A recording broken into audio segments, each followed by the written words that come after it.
Just a few points, Chair. I think they may have been raised prior.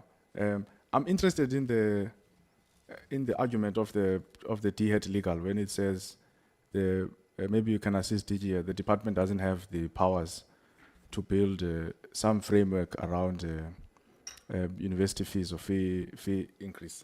I don't know if maybe you can briefly explain. I don't know if legal is here, but if they're not, if maybe you can assist us in that point.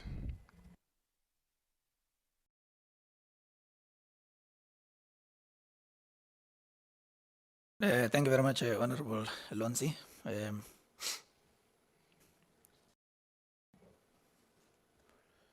One of the most difficult challenges we are confronted with in implementing our legislation that covers universities is generally the pushback that we experience when we do so.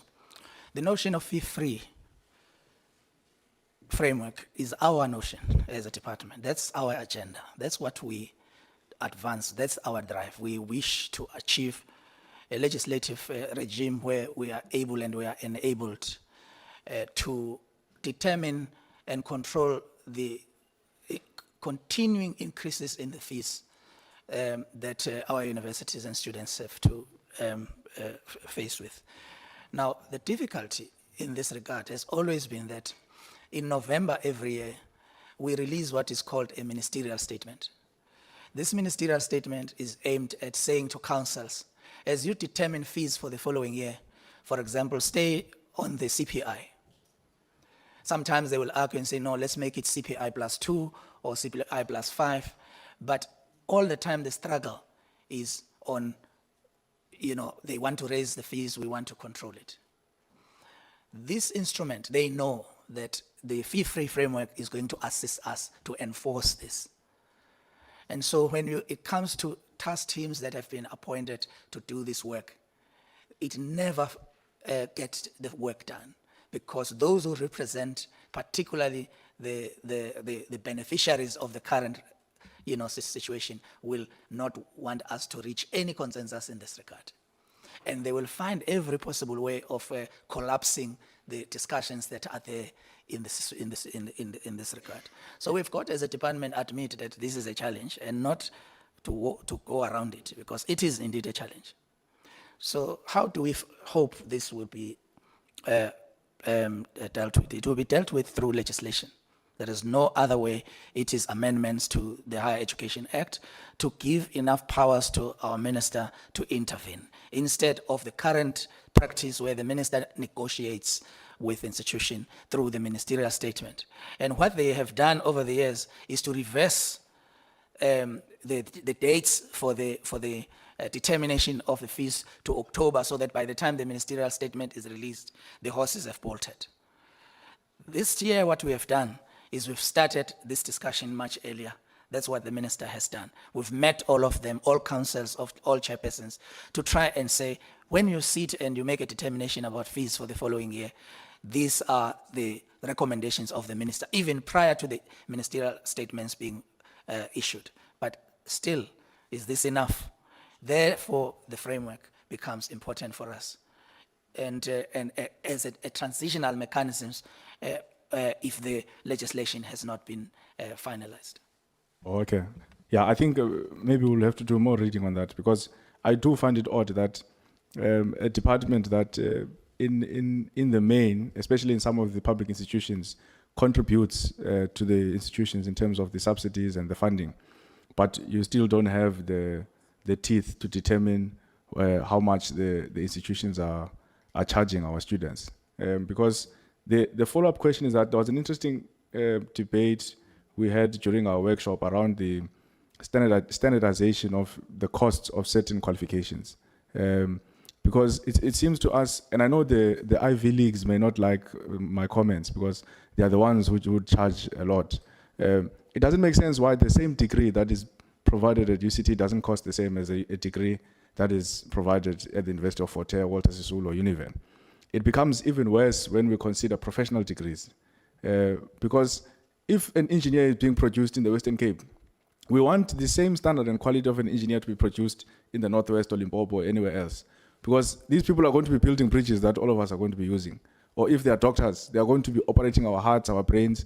So I think that it's a discussion that the department must have. But again, if the, as you say, but I'll do my homework on this, if the legislation doesn't allow the ministry or the department to really have a much stronger hand on the money that the universities are charging our students, I think a lot needs to be done there.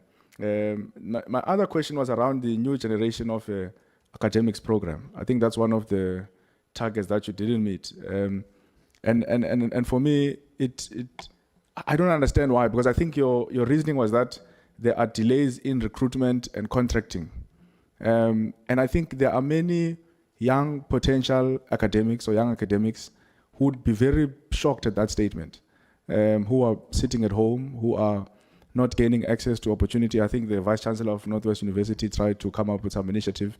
I wonder if anyone in the department can explain what exactly is meant when we say delays in recruitment or contracting. It would have made more sense to me if you said maybe there's budget constraints or there's no money.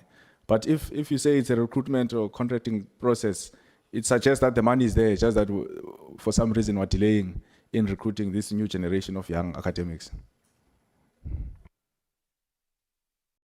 The NGAP program.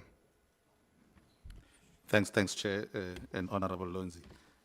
The explanation, as I provided earlier, on the NGAP non-achievement of the target was the way the indicator was phrased. If you look at it, it says the number of posts filled at universities. And so our explanation was that this indicator had to be rephrased in the way that it is now in the current 2025-2026 APP to reflect the number of NGAP posts allocated to universities, because then that is in the control of the department. If it is about filling of posts at universities, then we are likely, and most of the time, not be able to achieve it because of that reason for deviation that is provided there. Because then the recruitment and everything else takes place at the universities, so which is outside of our control. And that's what simply explains the non-achievement in this area. And as I indicated, we have seen an increase and an achievement in other sub-programs where we were able to modify the indicator and the technical indicator descriptors for these matters to reflect the allocation, because then that is what we are able to do as the department from our own planning and in terms of the implementation of allocating to the universities.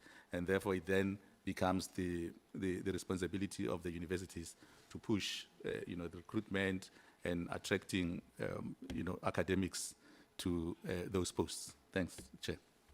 No, thank you, Chair. My second last, I think members spoke about this, and for me, I find it very disheartening, especially when it's the department or in the ministry that always says to us, not every young person is going to make it to university, not every young person is going to make it to a TVET college. But when we look at our skills development program, you target 190,000 learners to be placed in work-based learning programs, and you only did about the odd 130. 150,000 learners were supposed to be registered in skills development programs. You only did about 60,000. 36,375 learners entering artisan programs. You only did about 18,000. 26,500 artisans found competent. You're at 16,000. 53,000 learners completed learnerships. You're at 25,000. The list is endless. And we know the money is there in the sitters. Because I don't know if it was the AG or the fiscal authority, it was the fiscal guys, who said the sitters were sitting with something like 28 billion rands and then 8 billion non-committed. So we're sitting with a situation where we're not putting in young people in skills development programs, not because the money is not there. Because I think too often we like to hide behind the fact that, no, the money is not there, no, we must go ask Treasury. In fact, what the fiscal, I forgot the name, what they said to us is that the department is at risk of Treasury reducing the money that it gives them. And I think that must really be something that keeps the department, the ministry up at night. To say that we go around saying we don't have enough money for the post-secondary education sector, but we're sitting with billions of rands, 8 billion, 3.8 billion, 28 billion rands, yet we are not putting in enough young people in skills development programs. We know in South Africa we've got an odd 4 million youth who are not in education and training or employment. And ideally you want them to find expression here.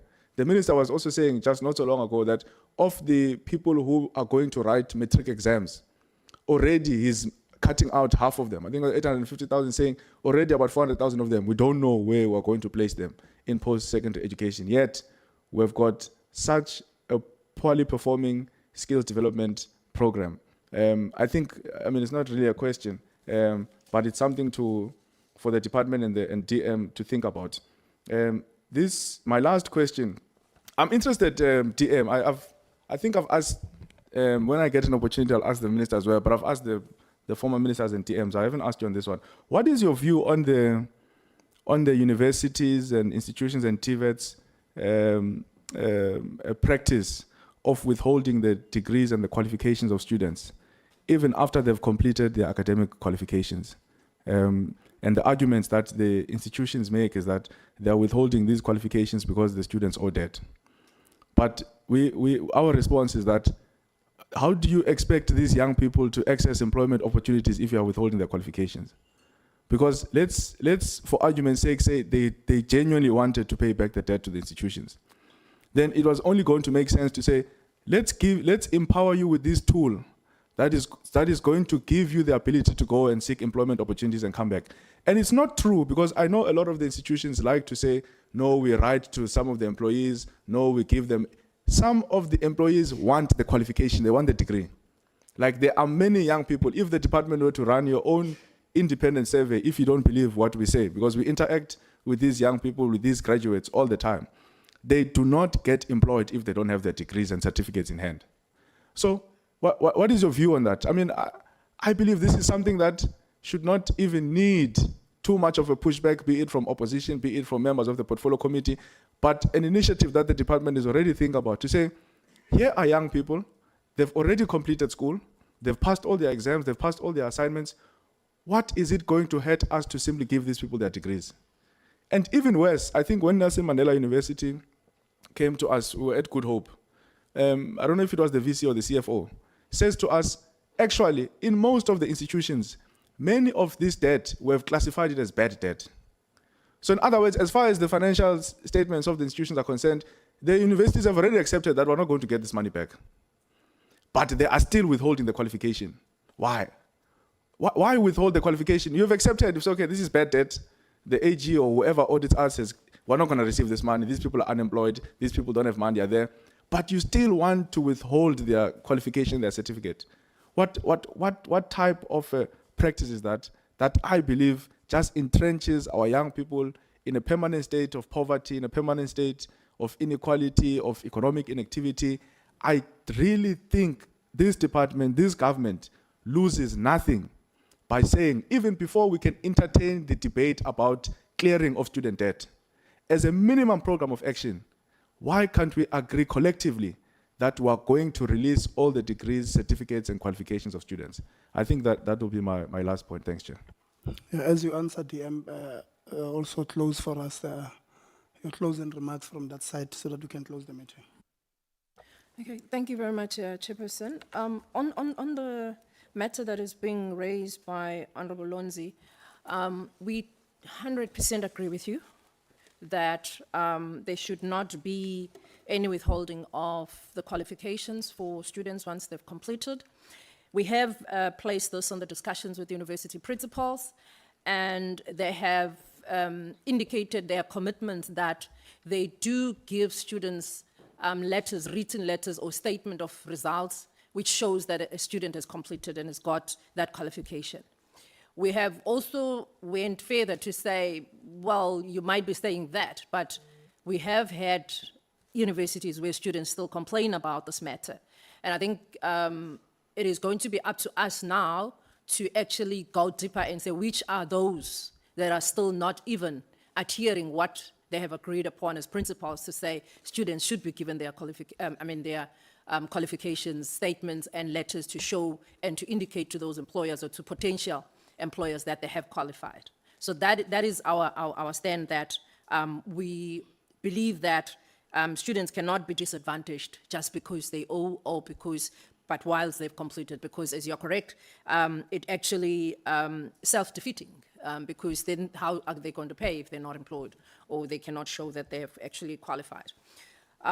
We have also gone further, honorable members, to engage universities on the matter of fees, including a study that was presented to the university principals in our last meeting when we were discussing the fees, which actually indicated that there are inequalities when it comes to how universities arrive at fees, but also there's a lot of fat in others, a lot of administrative loading of budgets and different things that are happening there. Unfortunately, as you all know, and you've been indicated that we need to change the act so that we are able to intervene decisively as government in terms of transparency and accountability. We've even gone further to say, well, in terms of the AG and the laws of the country, any institution that uses public money cannot then say, I cannot be transparent and I cannot be accountable for the taxpayers' money. And it's something that we need to enforce. You would know that universities have taken the departments to court around what they believe is the department's overreach on their autonomy. But we have also said that there will be instances where we will be prepared to be taken to court for what we believe is the correct thing to do, because ours is, must be what is in the interest of the society and the communities that we serve. On the, so the issues of standardization, you're correct. I mean, one degree in one university costs 50,000, the other one will cost 150,000. Same unit standards, same hours, same everything, and you wonder. But the department is doing work on that. We're also looking at international standards. We've also asked the department to even do more work so that we can see how we can really get around these matters. The honourable members, we do agree with you that it is not acceptable that we have predetermined objectives that we set ourselves at the department, but we fail to honour our own commitments. And in this regard, we have also indicated that there are quite a few reforms that the minister has suggested that needs to happen within the way we operate internally and the way we interact even with the SETAs, so that there is really movement in terms of meeting those objectives that we would have set for ourselves. So there is work that is being done there. On the consequence management, we have indicated to honourable members that it is a matter that we are going to be looking at, because it is indeed not acceptable that we'll come back again here at this meeting and say the same thing that we would have said last time. It is bad, particularly around the issues of systems, issues of recruitment, and of course performance management. We have started discussions, we've started to pull all the units together to say the other problem is that there's too much, there's lack of synergy within the department itself in terms of how we operate. You know, there's no looking at the department as one. People look at the department as program one, program two, and the other one does not know what the left is doing, and the left does not know what the other one is doing, and it cannot be. There has to be somewhere where we converge and agree that what kind of system do we need for what, and how are those systems going to interact with other stakeholders that we are discussing with in terms of some of these reforms. So yes, we do agree that there is quite a lot of work that we still need to do as the department, and we are committing to the honourable members that we will shape up. We will also make sure that we are upfront with some of the challenges, if there are challenges that we are facing in the implementation of our programs. But we do appreciate, honourable members, that you are not happy with what we've been doing. The NSFAS, honourable members, has released a discussion paper on the issues that you've spoken about, issues of accommodation, issues of funding, and other matters, with a view of introducing reforms on those matters. And we are following very closely on those matters. I think part of this decentralization is something that will help us a lot, because at least there would be reality in terms of what is there on the ground, as opposed to this remote working that is happening at the moment. So it is something that we agree that with the decentralization, but also with the reforms that they are introducing as well, we should see some help. Obviously, we're not going to lie and say we are going to be sail cruising. Issues of funding are still going to be the problem. Honorable members, as I indicated, that there are more and more students that are qualifying because of the socio-economic challenges that we are facing as a country. Our economy is not growing, and more people are falling into the bracket where they cannot afford. But unfortunately, the other part of that is that even those that used to afford, because of the increase in the university fees, they end up not even affording. So it's something that we've raised with universities, including to say the more they increase, the more NSFAS money has become even lesser and lesser. And they've committed that what they will do is that when they increase beyond what the NSFAS is paying, they then pick up that tab. But we believe it's not enough, because what about those then that are not on the NSFAS? What then happens to those parents? It means, again, they are going to fall off the brackets and they will come back to the same. It's something that we really need to deal with once and for all. But honorable members, thank you very much for the interaction. The team with the Director General, we will make sure that all the matters that have been raised are dealt with. Thank you.